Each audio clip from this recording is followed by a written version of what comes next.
We can't call the cops. There's a dead white lady in our house. This is Rebooty and the Beast, a podcast in 2 parts. I'm Ann Burke. And I'm Matt Molinaro, and in the first episode, we review an original piece of media. So if you were with us last week, we reviewed the 1991 original Don't Tell Mom the Babysitter's Dead. And then in episode 2, here we are discussing the reboot. That's right.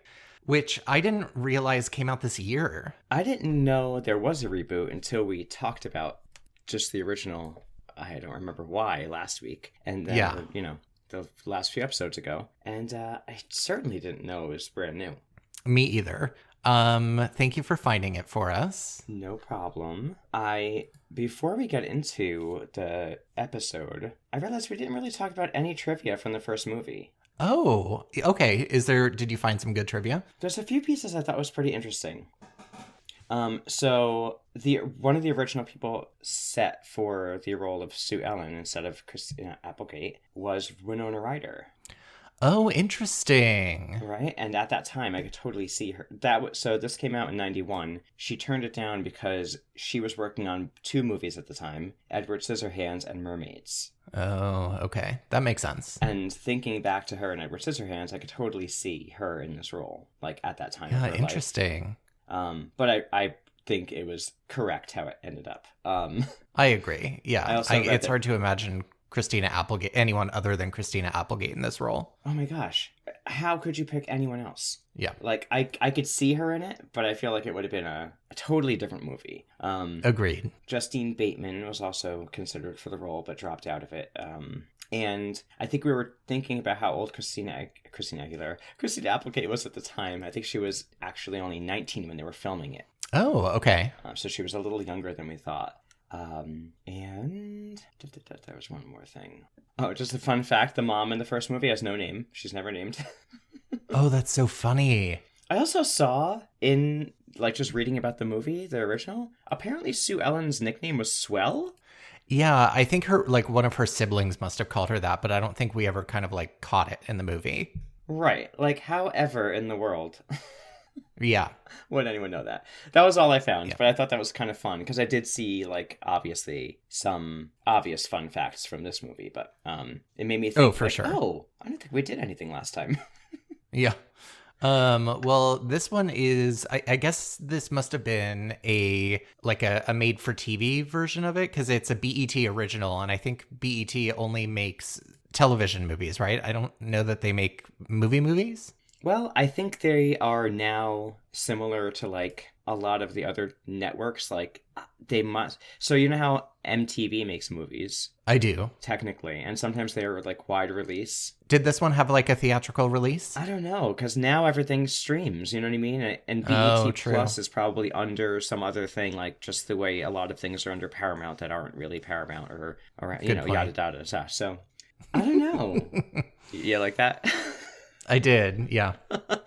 But I have no idea if it's theatrically released. But yeah, we found it. We did, and we're gonna review it. I hadn't seen anything about this movie until literally a week ago. Uh-huh. And then I watched the trailer before we watched the movie just to get an idea.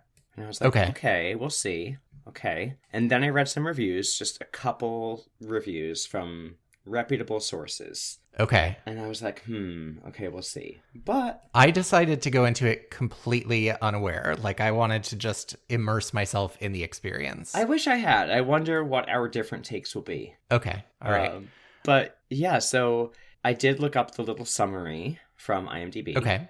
And it says, Tanya's summer plans are concealed, I almost said, LOL, are canceled.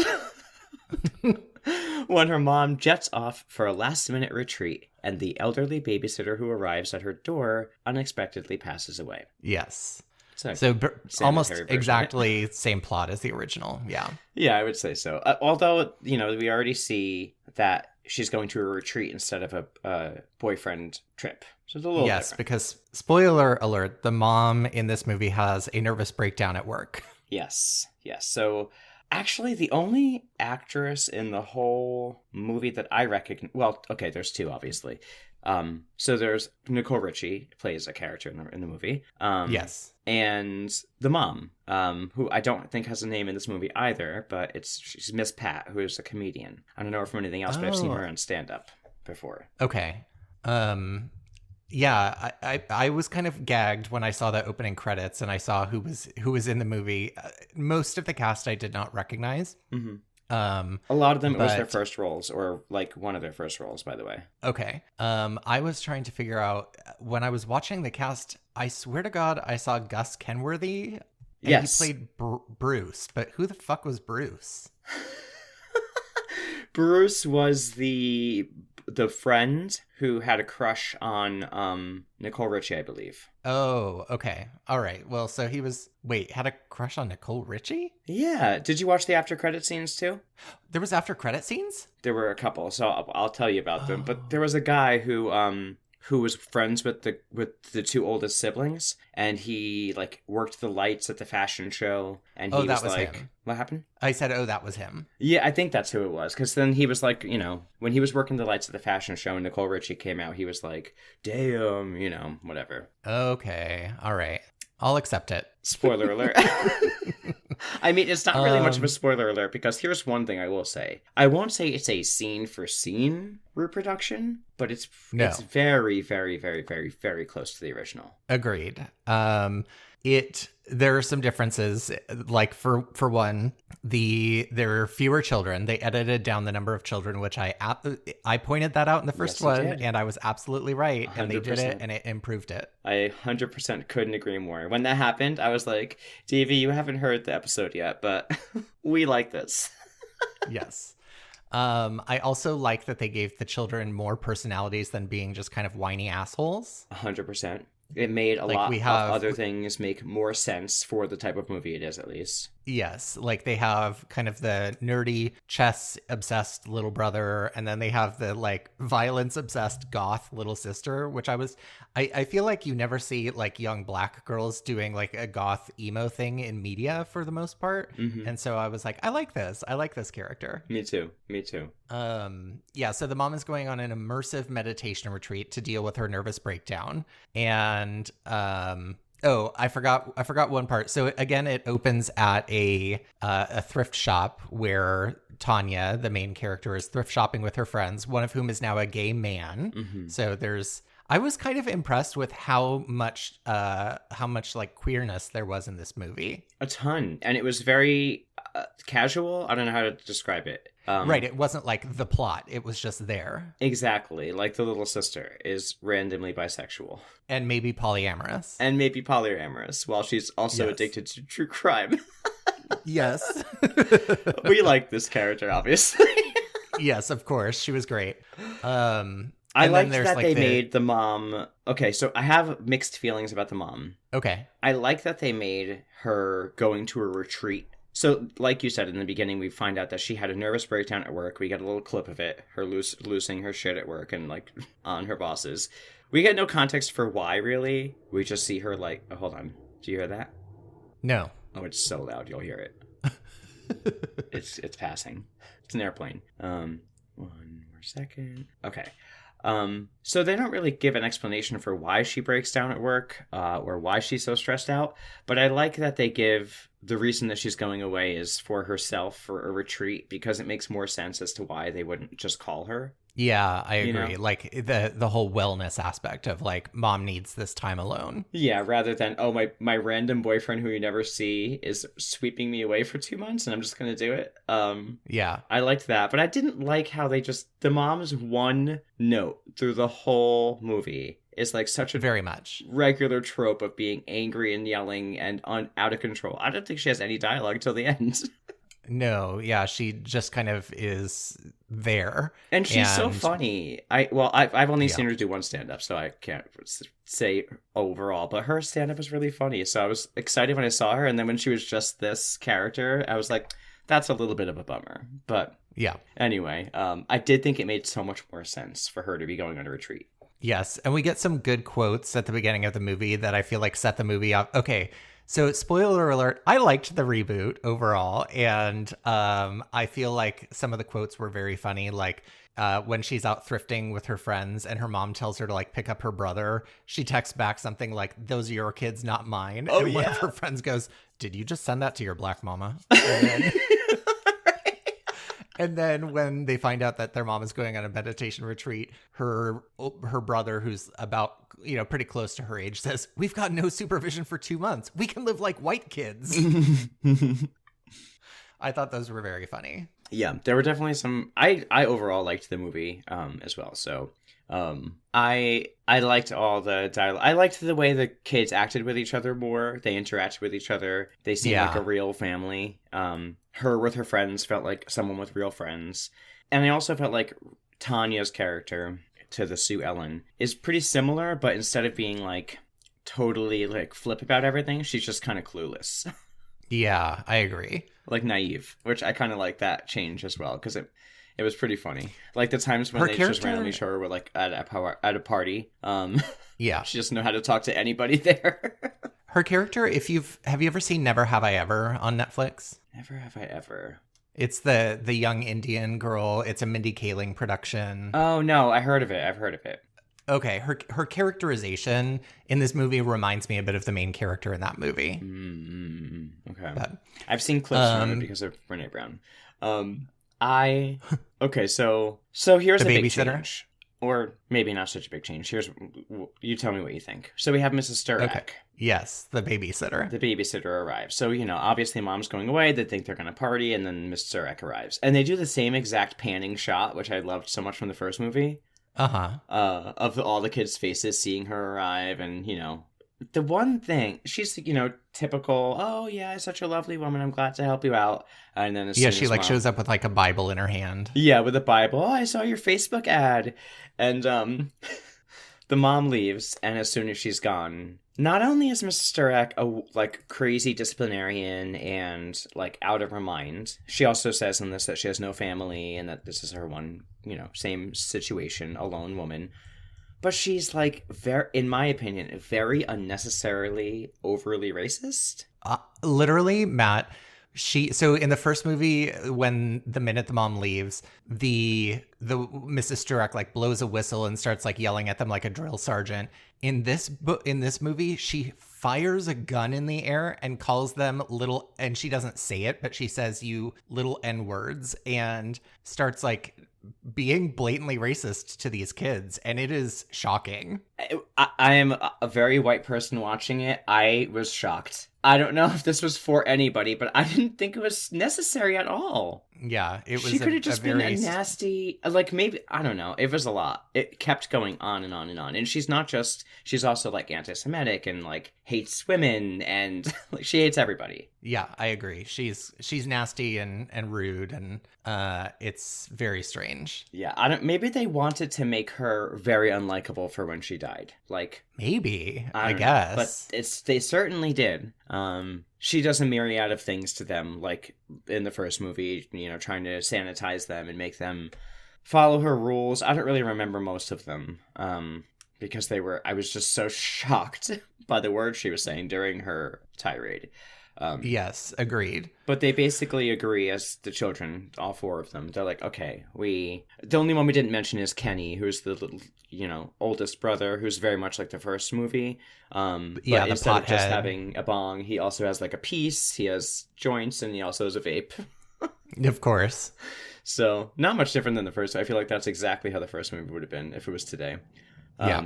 And he's got his little, group of friends that we see too that hang around. He seems a little younger than the Kenny character in the first movie. Oh, that's funny. I kind of thought he seemed a little older. Oh, how funny. Because the Kenny character in the first movie, I don't remember if it was Kenny even. I felt like he could have passed for older than Christina Applegate even. And this character, I felt like was maybe surely younger than her. Maybe, yeah. It could have been the grill, and like sometimes I would see it and think braces in my mind because he looked so young. Oh, yeah. Maybe that's it. But that's kind of his thing. The first movie, the guy has the long hair. In this movie, this guy is like dedicated to not taking out his grill. Yeah. So they throw a party, which they call Bible study to Mrs. Sturak. And I think you must The be church right about the party. first movie where she has a heart attack because of what she sees in the brother's room, because that's kind of what they do in this movie is she sort of like comes out in the middle of the party as though she hasn't been hearing it until like an hour in, Right. which I feel like is an interesting choice. It was going on for so But long. but she sees like, essentially like an MTV level music video party happening in the house. She sees boys kissing each other, which is apparently the one that sends her way over the edge. When that happened, because then when they panned past the two boys kissing, I looked at Davey and I was like, "Ooh, boys kissing boys." I literally in my notes wrote in all caps, "Boys kissing." Okay. Scandalous.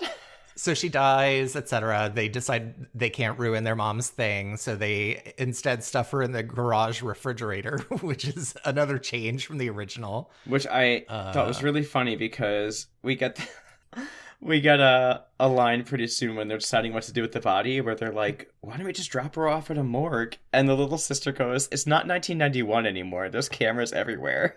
Oh my god, so good. It's literally perfect. I was like, "Oh my god." Davey was like, "Is that when the original movie came out?" I was like, "It sure is." They eventually decide to like stuff her in her car, fill her mouth with liquor, and drive her car into the lake. Oh my god, yes, which all comes up with because of the younger sister's obsessed with true crime, and she's like, episode 65 of Murderous Moms or something. Okay, but listen, as another true crime obsessed person, I was like, the minute that they autopsied her, they would discover there was no water in her lungs, which meant she was already dead by the time that she went into the lake. Exactly, and they would have seen a lot of things, because if they had to have her, like, going into the car going into the water, clearly the car was not just in, like, regular drive. Yeah. And if it was, they tied something to the wheel, the brake, they were going to get caught, but it's sure. a little bit more tidied up than it was in the original movie, for sure. They also have a cop come to the house and, like, give them the, like, once over, which I thought the cop character was kind of unnecessary. Oh yeah, that wasn't really needed. Yeah. So they have to, like, hide from that, but they don't really have to deal with him much more throughout the movie, thank God. I was like, is this going to be an angle where we're going to deal with him the whole movie, like, sneaking around? Thankfully not. They, But she goes and gets a job. Okay, so again, it's like there's no money. We need to eat. So the older siblings, Sue Ellen, Tanya, Sue Ellen. Oh, which by the way, I forgot to mention. Neither of us have mentioned thus far that this movie was executive produced by Tyra Banks. And I have a literal note. Literally, you're killing me. The note I have is there's a random opening that happens 18 minutes into the movie. Which is 18 minutes long, by the way. Mm-hmm. Which felt like a totally opening. different thing. It felt like a Childish Gambino music video. It was like totally set in a totally different tone. The font was very like funky and like Soul Train vibes. And it was cool and the song was great. But like I was like, this is totally different. And then after the opening, I wrote one note. Executive producer Tyra Banks. Amazing. I'm surprised that Shake Your Body wasn't worked into this movie somehow. I mean, maybe she's on the soundtrack. Yeah. I also thought this was interesting. The house was pristine at first, and then it becomes a wreck because of the party and then them ransacking for money afterwards, which I thought made more sense as well. Yes, because for why the house was a wreck. It doesn't feel as sad as it does in the first movie. No, and like it doesn't feel as like, who are these people and what were their lives like, and why are the neighbors not getting involved? Yeah. Okay, so this time she, instead of going to work for like a burger joint, she gets a job working essentially as like an Uber driver. And my first note is, ooh, her first passenger is cute. And then I realize, oh, he's going to be her love interest in the movie. And sure enough, his name is Brian. Yes.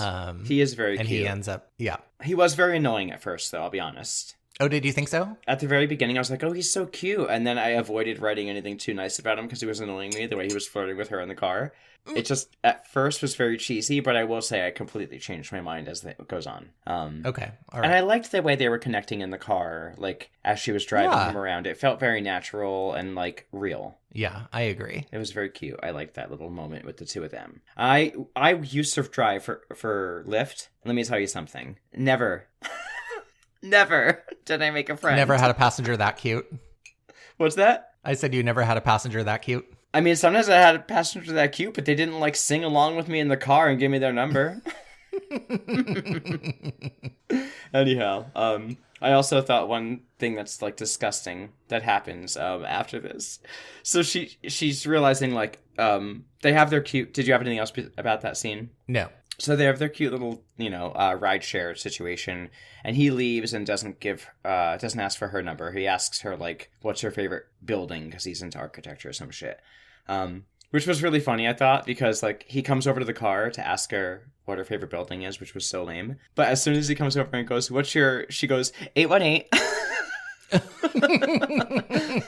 And then he literally just walks away and she's embarrassed. But like he texts her something and says like, oh, I chickened out. So, he doesn't text her. He reaches her through the rideshare app. Yes, he reports a missing item and then he says, apparently I left my balls in your car because I didn't ask for your number. Cute. Lame, but cute. Yeah. I also thought this was funny. So now she's figuring out, like, okay, I don't make any money. This is not enough money to, like, support us doing this rideshare thing, which I can also attest to is true. And so she has to get another job, but she doesn't know what she's going to do with her experience that can get her any money. So her little brother and sister, who are, like, whiz kids in their own way, are like, we'll just make you a fake resume and also a totally fake social media presence. Apparently, they like created a whole fake identity for her. Yeah, and the little sister's like, I even made you a profile on something called MySpace. And I almost turned the movie off and left. She was like, that'll prove that you're old. Yeah. I was like, this son of a bitch. Oh, man. But, yeah, she okay. applies for that job at Libra Clothing Company. And it's basically a kind of shot-for-shot repeat of, like, she shows up, the receptionist is nasty to her. I loved the receptionist. Rose comes out. I love the receptionist in this movie, too. Rose comes out, and Rose is played by none other than Nicole Richie.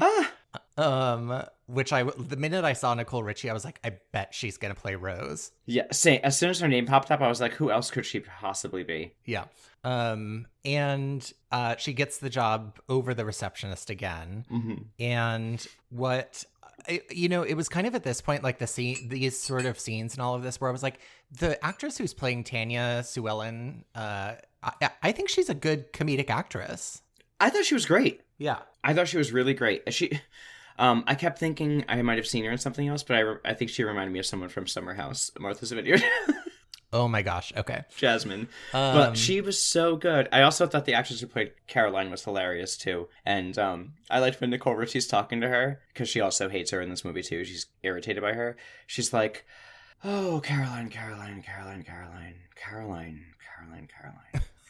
I thought that was too much. Oh, I loved this. I loved their interactions in the firm. Yeah, I agree. Okay, so Nicole Richie is Rose. She goes to call her references. Her siblings all pretend to be her references and give glowing recommendations. And while she's calling the references, I love how Tanya's Googling penalty for identity fraud, because that's exactly what I would be doing.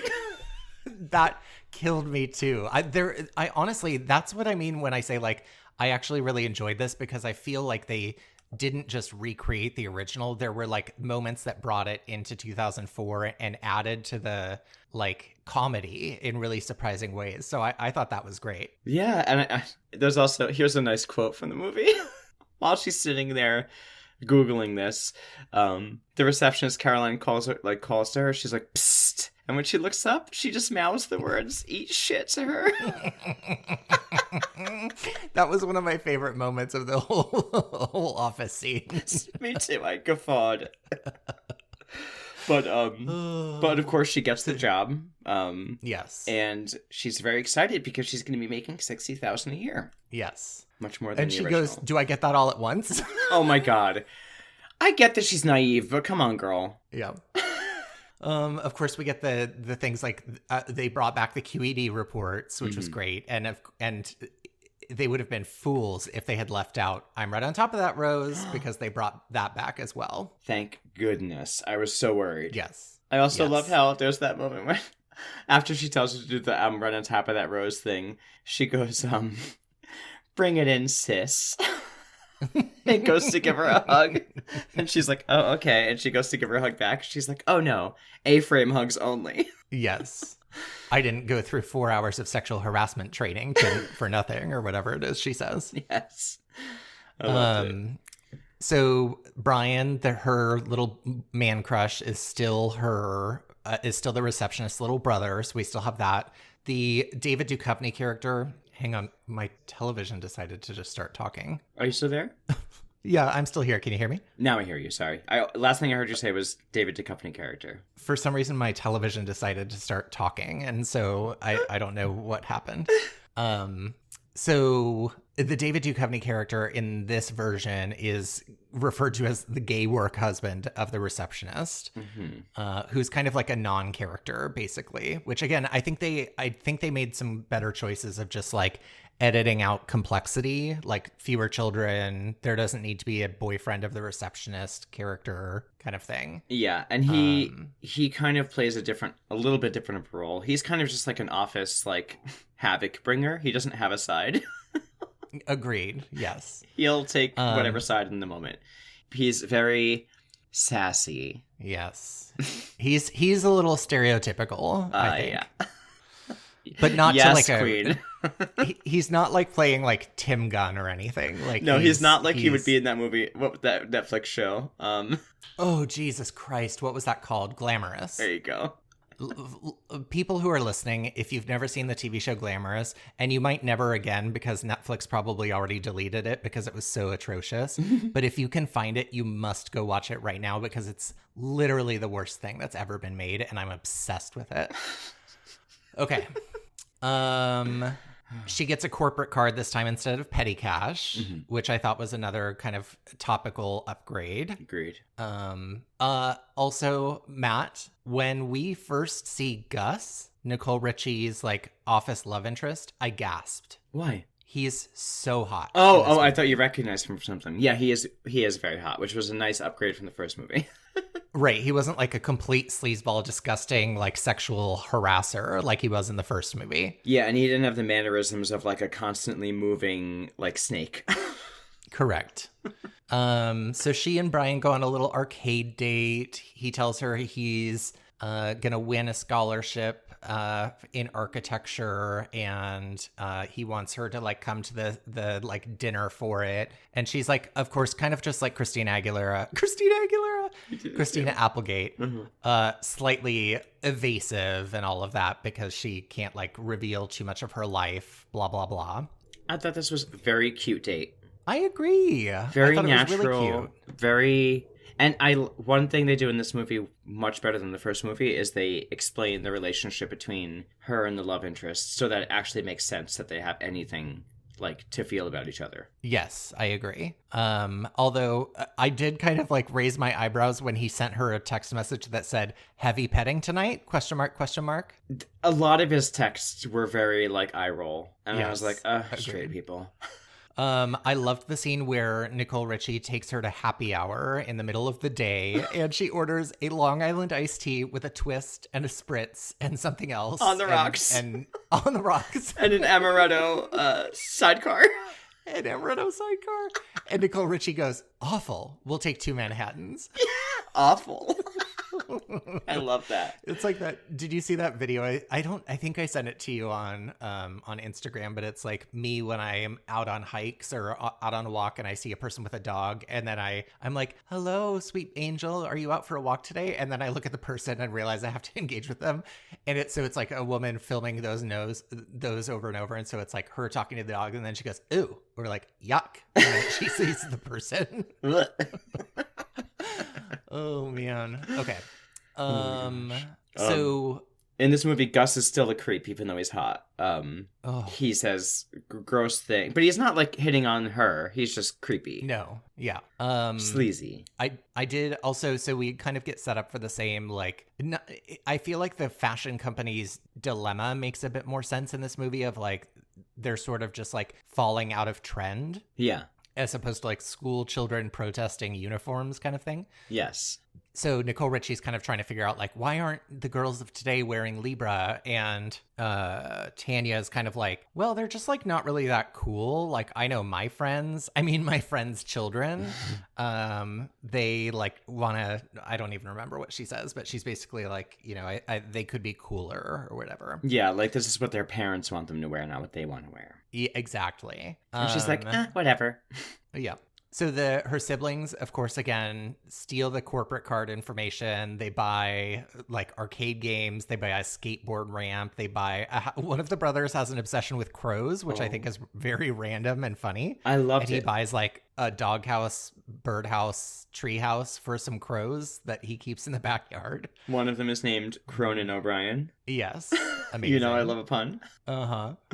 Yeah, I love that. Okay, she goes on a date with her boyfriend, and she sees Gus kissing another girl. This is Rose's boyfriend now. And my favorite thing of all, I honestly, I really liked this movie, and I thought some of the lines were really fucking funny. Mm-hmm. So when he's trying to come up with an excuse for why he's been caught kissing another girl, he says, "We're in an improv class." Yeah, we're rehearsing for an improv class. Oh, I thought that was so funny. Oh my gosh. God. Okay, I feel like I don't know if I'm skipping over anything that you wanted to dive into, but the only thing I wanted to say is there's a quote that made me sick. Rose says that Gus is planning on wanting to move in with her, like right before the scene. So same kind of like narrative, like Gus is moving closer with Rose while, also being a philanderer. Cheating on her, being a scuzzball, yeah. She says that he told her that he wanted to move in when they were laying in the wet spot. Oh, God. And Tanya, to all of our defense, goes, yuck. Yeah! She goes, disgusting. Disgusting. Men are disgusting. Yeah, disgusting. I was like, oh my gosh. But yes, we have another change that's happening right about now. We find this out. Well, we don't find out, but this is when it gets revealed.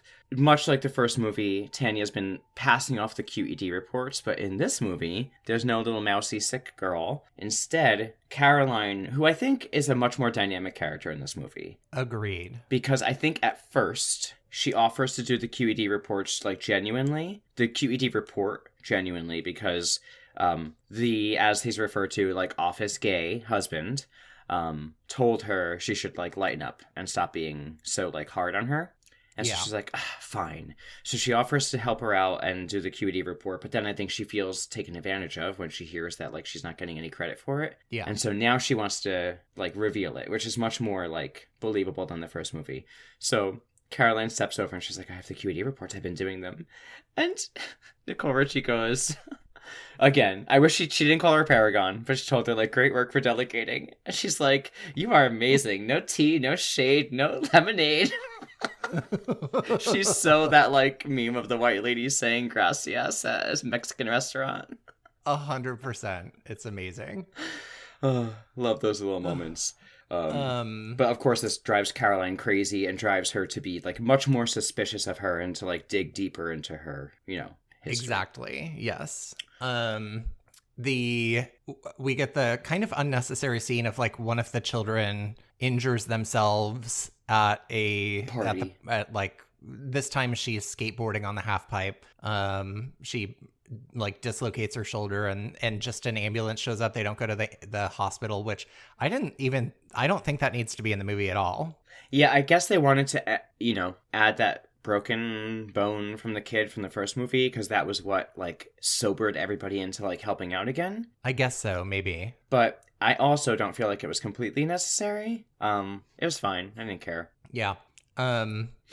So unlike the first movie I guess there were protesters at the factory because I wrote down protesters at the factory. Okay. So, the ambulance scene is done. So Tanya goes to work the next day. She's super tired, and we hear about the big crisis at work at Libra is that Nicole Richie says that there's a manufacturer's protest and they burned down one of the factories, and so the company is going to have a lot of problems, and they're done. I don't get it. So I guess like whoever makes their clothing like burned down the factory, Oh, so okay. they just don't have anything to make anymore. So Or now someplace I where they get it. So outsource or like something.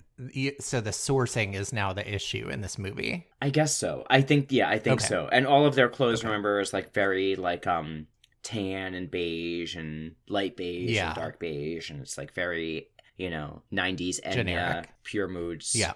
Um, We didn't get the hysterical Eminem scene that we did in the first movie. Nicole Richie goes straight for booze, mhm. but we do get a great line from Tanya when she says like, that she like Lieber can't close. I need this job. I don't have the booty for OnlyFans. Yeah. Oh, but we get the same kind of like inspirational montage scene. This time she's like at the thrift store and she gives a woman fashion advice, and that kind of inspires her to call Rose and tell her, I've got something that I think can save us. I just need the night to work on it. hmm And this time they did a better job, I think, with the boyfriend conflict because she misses his scholarship ceremony this time. So I Yeah. think that's a better thing than what happens in the first movie. Yeah, better reason to be upset, even though I think he completely overreacts, but I guess they are teenagers. I agree. Yeah. So, when he Um, does see her, he's really mad at her. But I also, this one yes. thing, I think they really rushed through her coming up with this Idea. idea, because the first movie, like, we get the montage, and I think they even put a little 80s music twang to it, or like early 90s music montage. But we Yeah. don't really get the same kind of like build up to it and her like getting involved and I agree. But anyway, we do know that she's interested in fashion, I guess. Yeah. So Rose loves the idea again, and she's like, rent out a space. And Tanya's like, we can have it at my house. And she's like, it goes, it's part of the whole narrative of like repurposing something non-traditional. And so we kind of get a little hint that essentially her idea to solve the sourcing problem is all of their retail staff will become like thrift hunters to find their original clothes to like restyle them, basically. I also love in this moment when she's like, I didn't know you had a house. You're so young. And she's like, I'm a trust fund bitch. Yeah. And she goes, oh. Love that.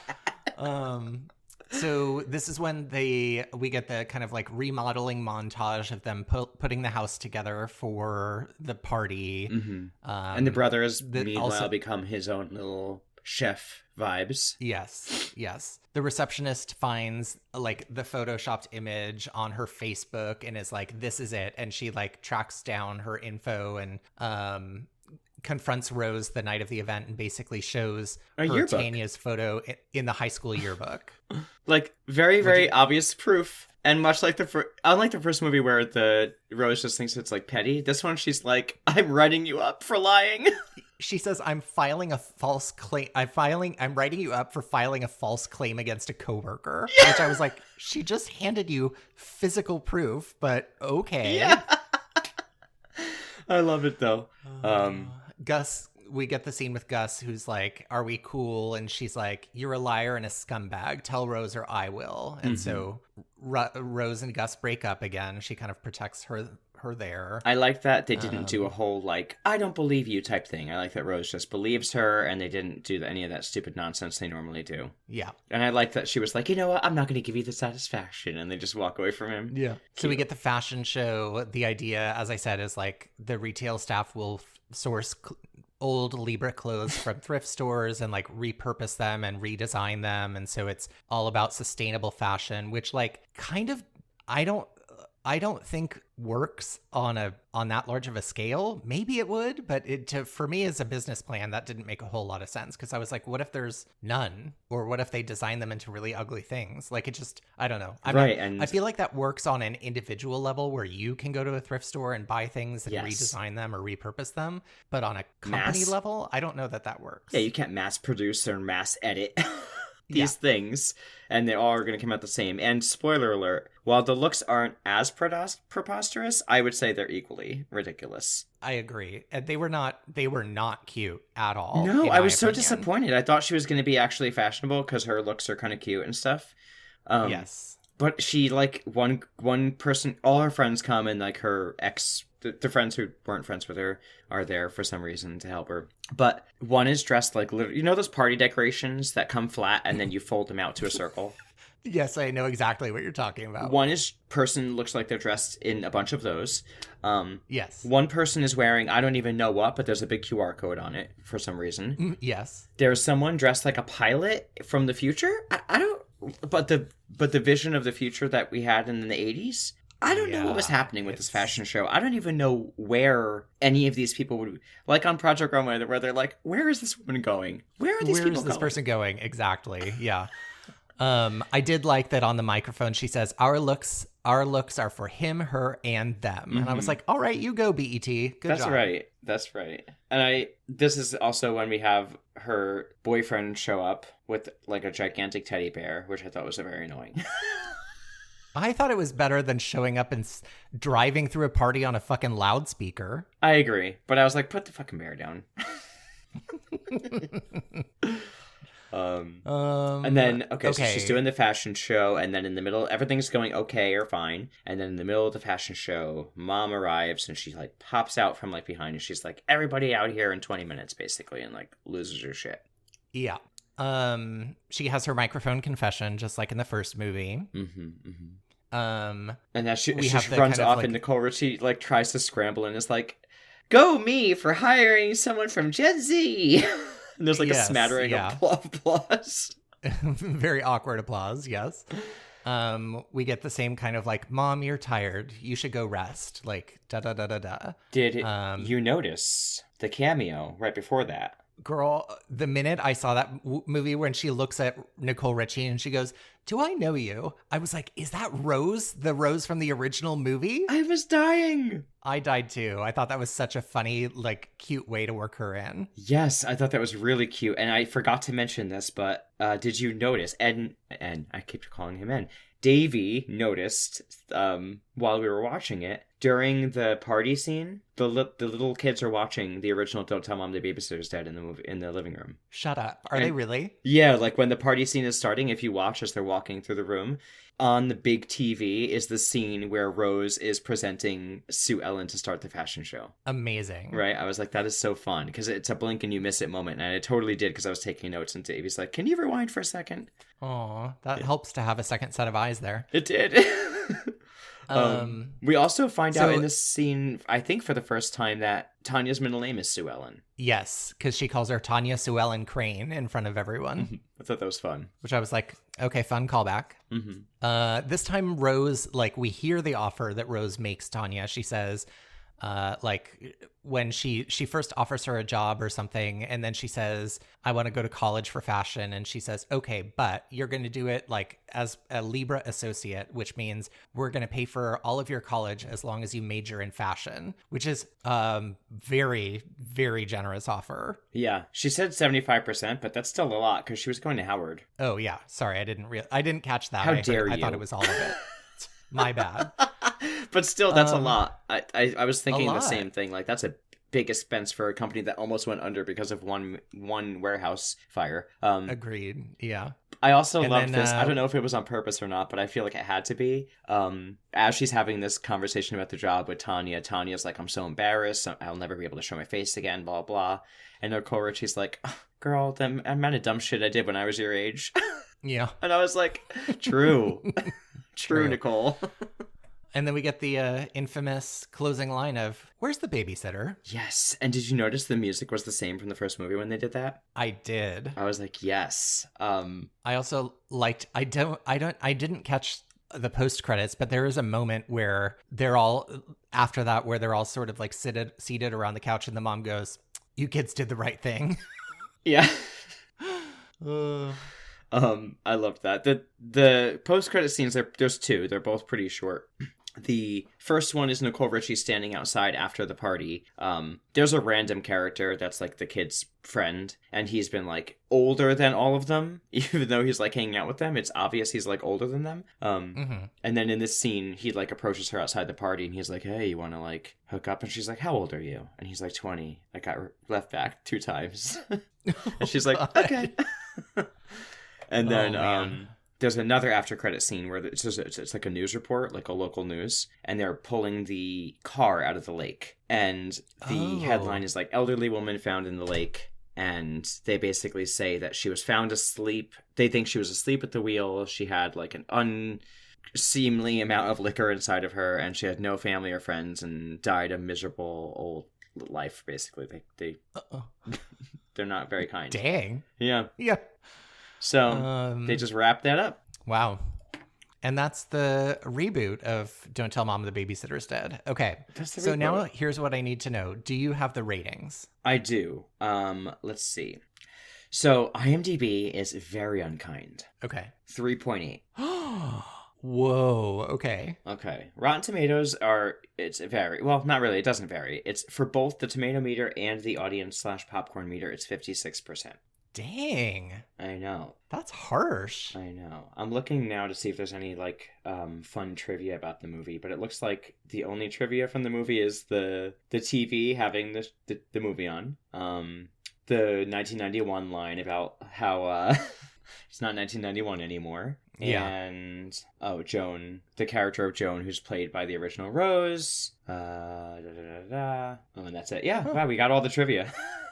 Dang. Okay. What would you score it? Okay, so I was expecting I was not expecting much after watching the trailer and reading some of the reviews. I will say when I Googled to find out that there was a reboot, I saw a percentage rating, and immediately what I did was I told myself, I was like, you don't know if that's like one weird one-off. You don't know if that's like the overall thing. So I saw that it was low and just chose to ignore it because I was like, I really don't know if it's one thing or the general consensus. Right. But I did see a low percentage, and I did not experience the movie that way. No, I didn't at all. So maybe I'm crazy, but I thought it was great. I really liked it. For the most part, I don't have a lot of complaints. I would give it like an 8.0 or maybe a 7.8. All right, I gave the original an 8, and I'm going to say I think this holds up to the original, so I'm also going to give this an 8. Yeah, I think I'm going to give it a 7.8. Okay. My only critiques that make it like a little like not like as high as the original is obviously the nostalgia factor of the original. I've seen it a million times and I'm obsessed. Yes. So I'm biased. But the only thing about this, I think that it was very literal, a lot of it. You know what I mean? It was very scene by scene. And like obviously there's all the callbacks that I loved and the classic lines like dishes are done, man. and things like that. But I think some of it was like a little bit like too on the nose where they could have been a little bit more creative. Okay, all right. And I didn't really love the mom characterization. I felt like they could have done more with her, especially the actress who was playing her. So maybe that holds me back a little bit. And the gay character. I mean, listen, I'm happy. If that's the gay representation, it's not terrible. But, we do more than criticize glittery pups.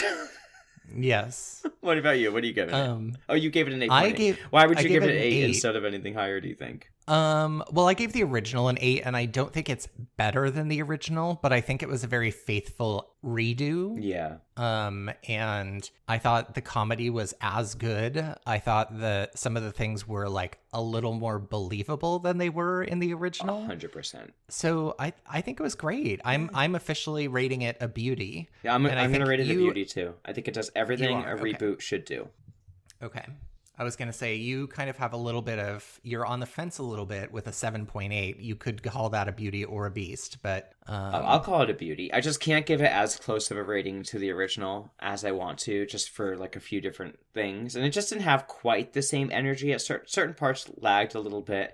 I liked the dates with the boyfriend because they did contextualize them more, but they could have been shortened a little bit. Yeah. Some pacing things. But yeah, I definitely a beauty. And I was very pleasantly surprised. I agree. I was, because again, I saw that rating and I was like, this could be really bad. But I liked it. So I honestly, I recommend people go out there and watch it. I think it was a lot of fun. Yeah, especially if you like the original. And something else that I really like is I like movies that are about 1 hour and 30 minutes. And this was 1 hour and 38 minutes. Oh, yes. So they did it right. Perfect. And it's a new movie, too. Yes, so exactly. We're trending in the right direction. Yeah. Oh, my goodness. Well... Oh, we should have mentioned this at the beginning of the episode, but since we're heading into like the holiday time, this episode is coming out, and then we're taking a little break in December. So the next episode that will be coming out is going to be coming out the first week of January. Let's see what the calendar looks like around then. So January, we come out on Thursdays. We probably won't release an episode on January 2nd since people will still be like traveling holiday time. So I think our next episode will be coming out January 9th. Wow, January 9th. I can't believe it's going to be 2025, y'all. Oof, man. So we have some time to decide what we're going to review next. So if you have suggestions, I mean, we have a list, but if you have suggestions of what you'd like us to review, please send them our way. Yeah, I've got some ideas, but I'd love to hear what everyone's thinking about because we could always use more. Yep.